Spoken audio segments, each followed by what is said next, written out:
All right, so get ready because we are diving deep into the mind of Aristotle with these excerpts you've sent us from Metaphysics. We're talking about some really big questions like what does it even mean to exist? And how do things change? And can anything be truly infinite? I mean, these are the kinds of questions that have puzzled philosophers for, well, like forever. Yeah, it's pretty amazing how relevant these questions still are, even though they were pondered, thousands of years ago. Aristotle's ideas about reality and change and the universe, well, they still shape the way we think about the world today. And the thing about Aristotle is he wasn't afraid to challenge other philosophers sometimes even with a little bit of an edge. In these excerpts, for example, he goes right after Parmenides and Melissus, who believed that everything is one and unchanging. Yeah, he basically says, look around. Change is everywhere. How can we deny what's right there in front of us? Aristotle was such a keen observer of the natural world, Yeah. and that really grounded his philosophy. I love how he doesn't just disagree. He calls out Melissus's argument as a gross and palpable fallacy. It's like he's saying, come on, if you start with a shaky premise, the whole argument falls apart. Yeah, he definitely had a way with words. Hmm. But to really understand what he's getting at with this idea of one, we need to break it down. He points out that one can have a few different meanings. Something can be one because it's continuous, like a line. Even though you can divide a line, it's still one line. Right, right. Or something could be one because it's indivisible, like a point. Hmm. Or things can be one because they share the same essence. Okay, so there are different levels of oneness, you're saying. Exactly. And to illustrate this, he uses the example of liquor and drink having the same essence. Seems like a simple example, but it shows how Aristotle's thinking about unity on a deeper level. He's not just looking at surface appearances. Okay, I see what you mean. So he's really pushing us to think about what it means for things to be connected and how those connections shape our understanding of reality. That's a great way to put it. And that leads us to one of his most important contributions, his principles of change. Aristotle argued that change is driven by what he called contraries. Okay, contraries. What are those? They're pairs of opposites that interact with each other to create everything we see in the natural world. So think of hot and cold, or wet and dry, or light and dark.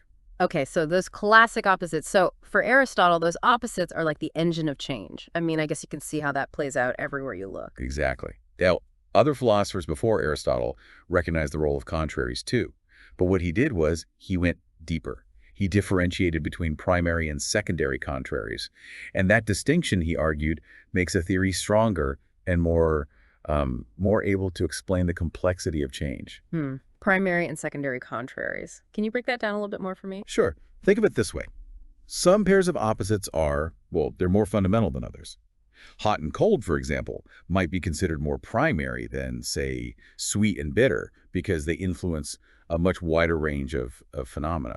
So Aristotle's careful categorization of these contraries highlights his rigorous approach to understanding reality. So he's really laying the groundwork for a comprehensive explanation of how things change. Absolutely. And this is where things get really interesting because he introduces the idea of matter and form. He says there's an underlying substratum, what he calls matter, that persists even as its form changes. Okay, matter and form. Two of the most famous concepts in philosophy, but how do they fit into this whole idea of change? Okay, so he uses the analogy of a bronze statue. If you melt a statue down, it's no longer a statue. But it's still bronze, right? The material's still there, but the form has changed. So matter is like the potential for something, and the form is what makes that potential real. Like clay is just clay until a sculptor shapes it into a specific form, right? Precisely. And to further illustrate this, he gives this really fascinating example. A rotting bed that sprouts wood. He points out that it doesn't sprout another bed. So what does that tell us?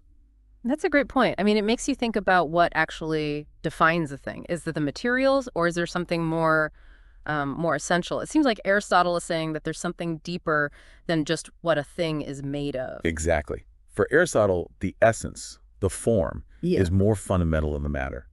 The rotting wood example shows us that even though incidental attributes change, the essence persists. It's the form that defines a thing's true nature and its potential for change. So he's telling us to look past surface appearances and consider the underlying principles at work. Right. Don't be fooled by the changing forms. Focus on the essential nature. Focus on the essence. Got it. And this kind of reminds me of another distinction that Aristotle makes. It's about the difference between how mathematicians and physicists view the world. They both study the same things, right? Surfaces, volumes, lines, points. But they approach them in very different ways. Exactly. So mathematicians, they work with those concepts abstractly. They're kind of separated from the physical world. Right, like they're working with pure ideas. Yeah. But physicists study those concepts as limits of physical bodies. So a geometer might investigate a curved line in a purely theoretical way. Okay, so they're thinking about the perfect form of a curved line. Right. But someone who's studying optics, they'll investigate how a curved lens bends light. So same shape, but viewed through a different lens, literally. Yeah, exactly. And this highlights how there are multiple ways of approaching knowledge and understanding.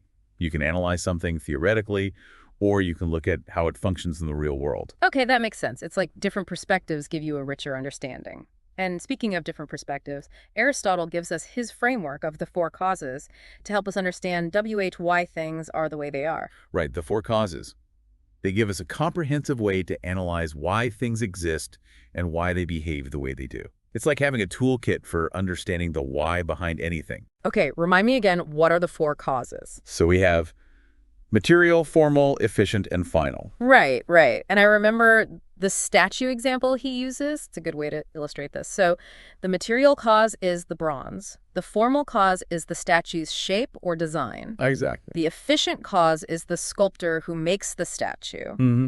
And the final cause is the purpose of the statue, like to commemorate someone, for example. Exactly. And he points out that the same thing can be a cause in different ways, too. So the sculptor, for instance, could be the efficient cause, the maker of the statue, and the final cause, if their purpose was just to create art for its own sake. Ah, that makes sense. So it's not always a simple, straightforward relationship between the causes. Right. It can get really complex and layered. Yeah, I can see that. And he also talks about how the same cause can have opposite effects depending on whether it's present or absent, right? Mm-hmm. Like the pilot of a ship. Their presence prevents a shipwreck, but their absence could cause one. Wow. Okay, my brain is starting to hurt a little. Ah, I know what you mean. Right. It's clear that Aristotle is really pushing us to think carefully about how things come into being. He's not giving us any easy answers. He definitely makes you work for it. And just when you think you've wrapped your head around cause and effect, he throws in chance and spontaneity. Oh, right. And he makes a clear distinction between those two, right? They're both sort of outside the realm of normal necessity. Exactly. So chance is when something happens sort of accidentally, incidentally, while you're doing something else. So let's say you're visiting a friend, and while you're there, you happen to collect a debt that you were owed. You weren't there for that purpose, but it happened by chance. Okay, so an unintended consequence of a deliberate action. Exactly. And then spontaneity, well, that applies to events that have external causes that aren't intended.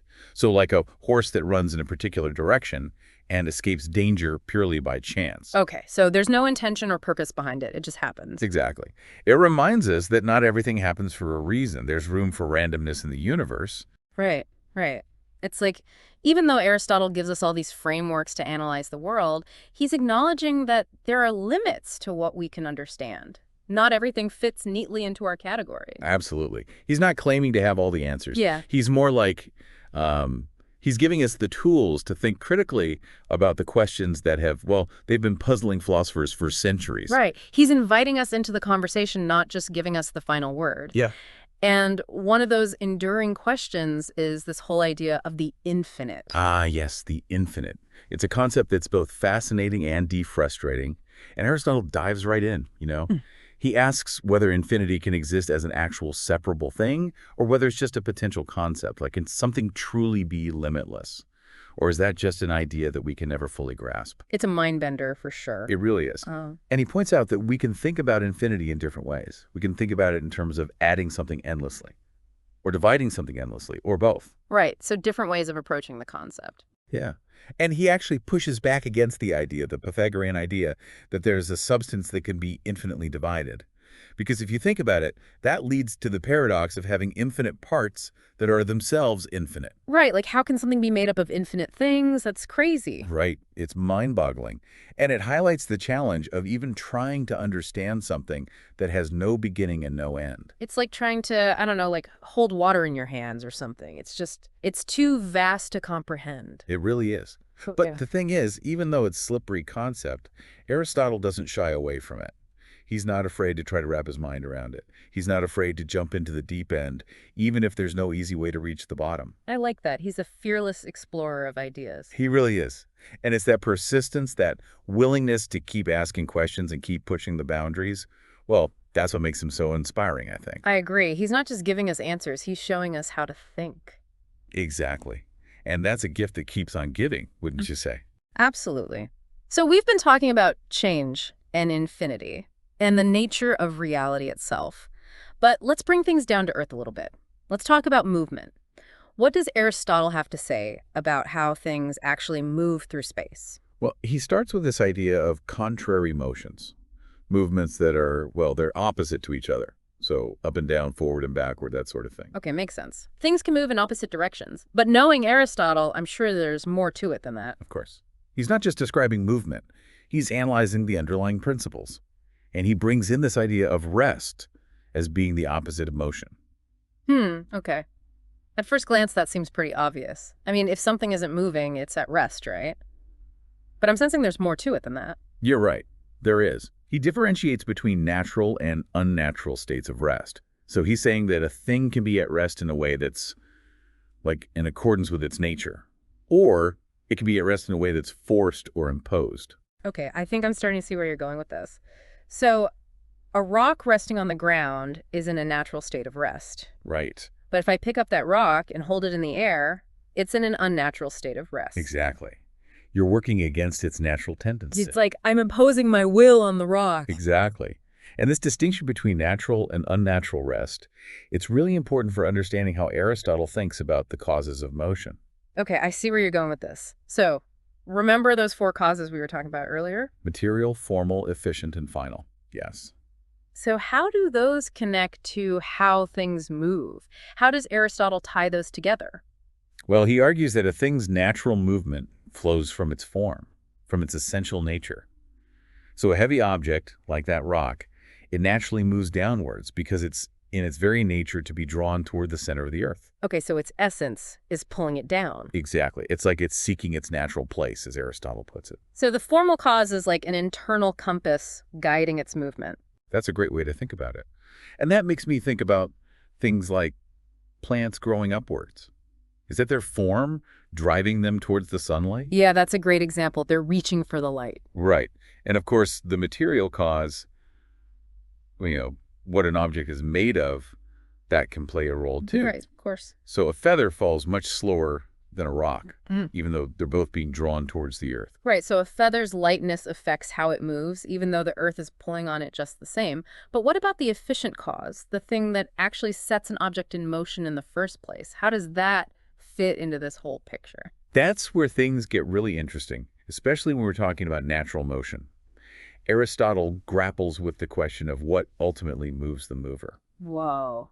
Okay, that's deep. What moves the mover? Right. If everything in motion needs something else to move it, then where does that chain end? Right. It's like what started the very first movement. Exactly. It's a fundamental question. And that leads him to the concept of an unmoved mover. This is like a first cause that sets everything else in motion, but it's not moved itself. Hold on. An unmoved mover? So something that can cause motion without needing to be pushed or pulled itself? I mean, how is that even possible? I know, it's a really tough concept to wrap your head around. It's complex. And it's controversial too. And Aristotle himself, he acknowledged that it's really challenging to understand. But it shows us how far he was willing to go to explore these really deep questions about the universe. He was a bold thinker. He wasn't afraid to tackle the big questions, even if the answers just led to more questions. And that's what makes him so fascinating, right? Totally. He's always pushing the boundaries. He's always making us think. Exactly. And that spirit of inquiry, that's what makes his work so enduring. He's not just trying to give us definitive answers. He's encouraging us to join him on this intellectual adventure. He's like, hey, come along for the ride. Let's figure this out together. And speaking of exploring, Aristotle also delves into the nature of infinity, particularly as it relates to motion. Right. We touched on infinity a bit earlier, but how does it actually connect to the movement of objects? Yeah, I'm curious about that too. Well, Aristotle argues that there can't be an infinite straight line motion, what he calls rectilinear motion. Why not? Couldn't an object just keep moving in a straight line forever? What's stopping it? Well, for Aristotle, the universe is finite. It's a cosmos with boundaries. So a straight line would eventually hit a boundary, right? Right, that makes sense. And if it hits a boundary, then it either stops or it has to change direction. Okay, so it can't keep going in a straight line forever. Right. And that change in direction would make the motion, it would make it discontinuous. It wouldn't be a single uninterrupted movement anymore. So for Aristotle, a truly infinite motion needs to be one that never hits an endpoint and it never changes direction. And that's where circular motion comes in? Exactly. Because a circle is a closed loop, an object can keep moving along that path indefinitely. So it just keeps going round and round, no beginning, no end. Precisely. And that's why Aristotle sees circular motion as potentially eternal and unchanging. Yeah. And this idea, it had a huge impact on later cosmological models, the way people picture the universe itself. Right. So even though Aristotle's physics might seem a little outdated to us now, his ideas about motion and infinity were really influential. They shaped how people understood the universe for centuries. They really did. It's amazing how these ancient ideas laid the groundwork for so much that came after. Right. It's like we're building on the foundation that thinkers like Aristotle laid down. And speaking of building and changing, let's move on to a different kind of transformation. How one substance changes into another. Ah, yes. This is where Aristotle's concept of alteration comes into play. So think of water turning into ice, or a caterpillar transforming into a butterfly. Okay, alteration. So this is a specific kind of change, different from something just moving from one place to another. It's about a substance's qualities or properties transforming. Exactly. He uses the examples of bronze becoming hot or cold, or wax becoming hard or soft. Okay, so the underlying substance, the bronze, the wax that stays the same, but its qualities are what's changing. Right. It's not the substance itself that's changing. It's its state or condition that's changing. So like the water molecules are still there in both ice and liquid water, but their arrangement has changed. Their behavior has changed. Yes, that's a great way to put it. And Aristotle argues that alteration always requires an external cause, something acting upon the substance to make the change happen. Okay, so something has to act on it from the outside. Right. So fire acting on bronze to make it hot, Yeah. or cold air causing water to freeze into ice. Right, right. So it's like something is acting on the substance to bring out a new potential that was already there. You got it. And he emphasizes that whatever is causing the alteration, well, it has to possess the quality that it's imparting. So fire has to be hot in order to make something else hot, and cold air has to already be cold to freeze water. Like produces like. Interesting. This reminds me of that idea that like produces like, which seems to be a recurring theme in Aristotle's thinking. It's a fundamental principle for him. Huh. He sees the universe as operating according to these inherent principles of order and causality. So the potential within a thing, it's activated by something that already embodies that form or quality. Okay, so alteration isn't just random. It's a guided transformation. Precisely. And this makes me think about how, like, a sculptor doesn't just randomly hit a piece of marble and hope a statue emerges. There's intention, there's skill, and there's knowledge of form involved. That's a great analogy. And this brings up a really important question. What happens to the original qualities of a substance when it undergoes alteration?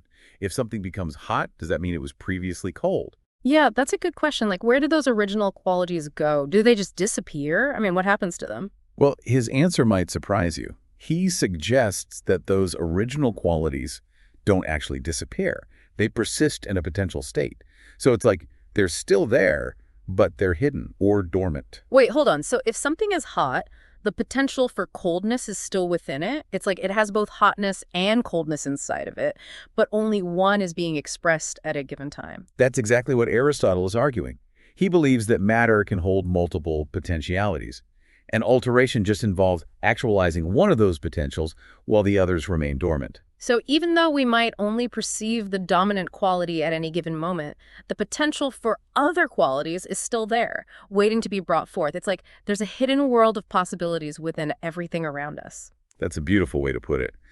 And this concept of potentiality, it's central to how Aristotle understands change and becoming. Change isn't just about things appearing and disappearing.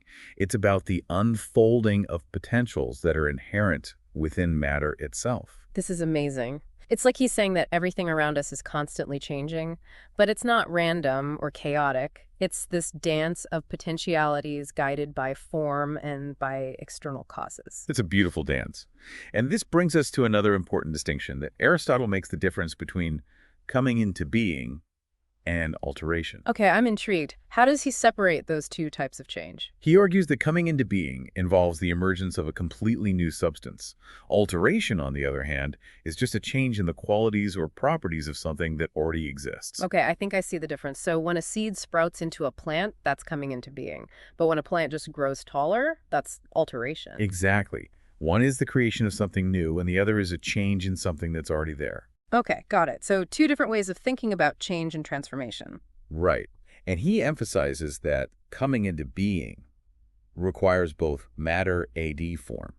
The matter provides the potential, the raw materials, and the form actualizes that potential. It gives the new substance its specific characteristics. So you can't have a plant without the seed, but you also need something to help that seed grow into a plant. You need the right conditions, the right nutrients, the right environment. Exactly. And that's where the efficient cause comes in. Something acts upon the matter to bring about the emergence of this new substance. Okay, so the efficient cause is like the catalyst. Exactly. So think about the sun's warmth acting on a seed to make it sprout, or a sculptor shaping clay into a statue. Okay, those are perfect examples. It's like the efficient cause sparks the transformation. But it's not just any random spark, right? Aristotle says that the efficient cause has to possess the form of the thing that's coming into being. Well, it's a bit more nuanced than that. He actually suggests that the efficient cause doesn't need to have the exact same form, but rather a form that's capable of bringing about that form in the matter. Okay, so it's not a one-to-one correspondence. It's more about potential. Right. There's a potential activating relationship between the cause and the matter. This is fascinating. It's making me realize how much deeper these everyday processes of change really are. There's a whole hidden world of causes and potentialities operating beneath the surface. Exactly. It's like he's giving us a glimpse into the machinery of the universe. And this machinery has been operating for, well, for all eternity, at least according to Aristotle's concept of infinite circular motion. Right, that idea that circular motion is the only kind of motion that can truly be infinite. It's like the universe itself is this constantly turning wheel, endlessly cycling through change and becoming. It's a beautiful image. It really is.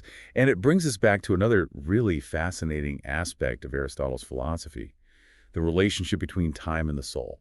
Okay, yeah, I remember you mentioning this earlier. So Aristotle defines time as the number of movement. Right. It's basically how we measure change, the ticking of a clock, the passing of seasons. Right. It's about measuring change and duration.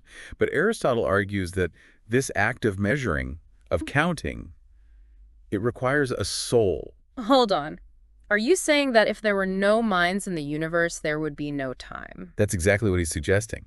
He says that without a soul that's capable of counting, there would be nothing to count, and therefore, no time. So time isn't just this objective thing ticking away out there. It's actually connected to our consciousness, our ability to perceive change. Exactly. It's a very mind-bending idea. It makes you question our everyday assumptions about what time is. Wow, that's incredible. So it's like time is intertwined with our very existence, our awareness. And it raises even deeper questions about the nature of consciousness and the role that consciousness plays in shaping our understanding of the universe. It's like we've gone down this rabbit hole of philosophical inquiry.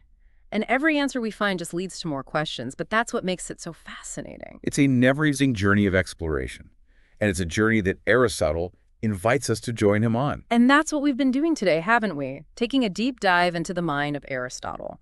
And we've covered a lot of ground. From the nature of reality, to the causes of motion, to the concept of infinity, and even this mind-blowing idea that time might be linked to consciousness. We've covered a lot. We have. But don't worry, we'll be back soon to wrap things up and explore some final takeaways from Aristotle's profound insights. It's been a great journey so far. I can't wait to continue the conversation. Me too. I'm ready for more mind-bending insights from the great Aristotle. Wow, we've really covered some ground already in this deep dive, from one to many and everything in between. It's clear that Aristotle was a thinker who loved to categorize and analyze. I mean, the guy was obsessed with figuring out how the universe ticks. He was. He was like a detective of reality, always searching for clues and patterns. And one of the things he was most fascinated by was the concept of place. I mean, where do things exist, right? What does it even mean to have a location in space. Yeah, it seems like such a basic idea. Like, of course things have a place. But knowing Aristotle, I bet he went deeper than that. What did he have to say about place? Well, he starts by rejecting some common assumptions. Like, some people back then thought that place was either the matter that a thing is made of or the form that it takes. But Aristotle, he wasn't satisfied with either of those explanations. So what did he think place was if it wasn't matter or form? He came up with a really interesting idea. He said that place is like a container. It's the limit of the thing that's containing a body. Okay, so it's not the body itself, it's the boundary around the body. Exactly. He uses the analogy of a vessel, like a jar or a vase. The vessel isn't part of the thing it's containing, right? Yeah. But it defines the thing's location. It's what gives it a place.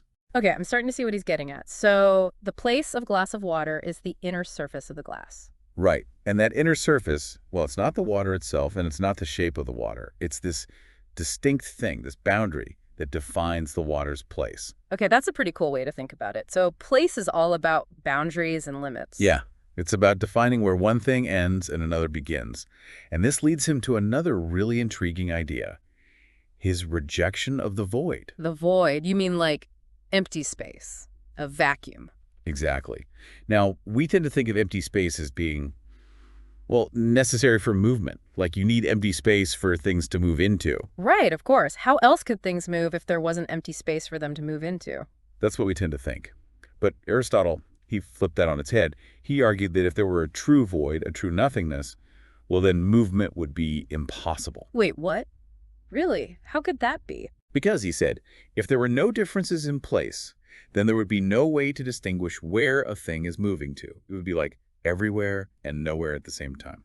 Wow, okay. So he's saying that without these boundaries, these differences in place, there's no way to define motion. Exactly. It's like imagine trying to move on a surface that had no texture, no variation. You'd push off, but there would be nothing to push off against. There would be no way to generate movement. Okay, that's a trippy thought. It makes you realize how much we take for granted about how the world works. We just assume that empty space is, well, empty. But Aristotle is saying that even emptiness has to have some kind of structure to it for things to move and interact. Precisely. He's pushing us to think about even the most fundamental concepts in a new way. And this idea of place being essential for motion, well, it ties in really closely with another one of his key concepts, time. Okay, time. We've talked a bit about that already, but I'm ready to dive deeper. What was Aristotle's take on time? Well, like with so many things, he starts by questioning some common assumptions. Back then, some people thought that time was made up of these discrete units, like tiny little nows all strung together. Okay, like a series of snapshots. Exactly. But Aristotle, he saw a problem with that. He said a now isn't really a part of time. It's more like a boundary between the past and the future. Okay, so it's not a building block, it's more like a dividing line. Right. It's what separates what has happened from what's going to happen. But it's not time itself. So instead of defining time as a collection of nows, he defines it as something much more interesting. He says that time is the number of movement in respect of the before and after. Whoa, okay, break that down for me. The number of movement in respect of the before and after? What does that even mean? It means that time is all about measuring change. It's about tracking how things move and transform over time.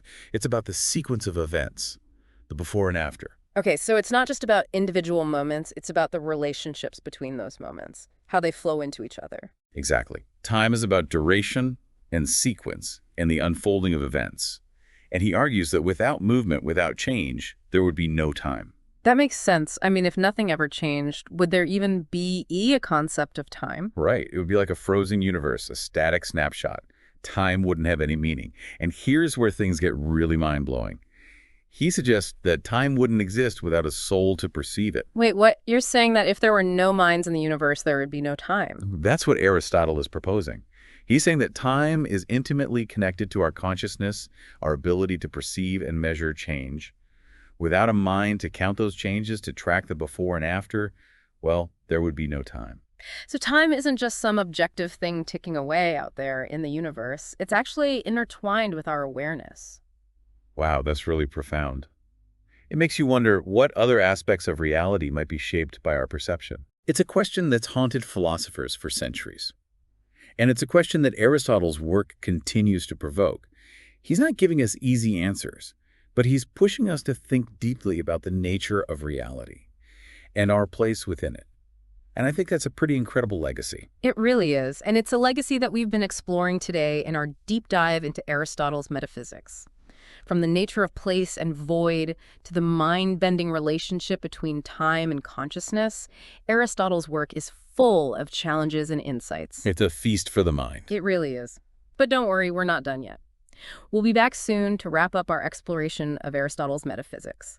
We'll distill some key takeaways from his work, and we'll leave you with some final thoughts to ponder as you continue your own philosophical journey. It's been a great conversation so far, and I'm looking forward to continuing it. Me too.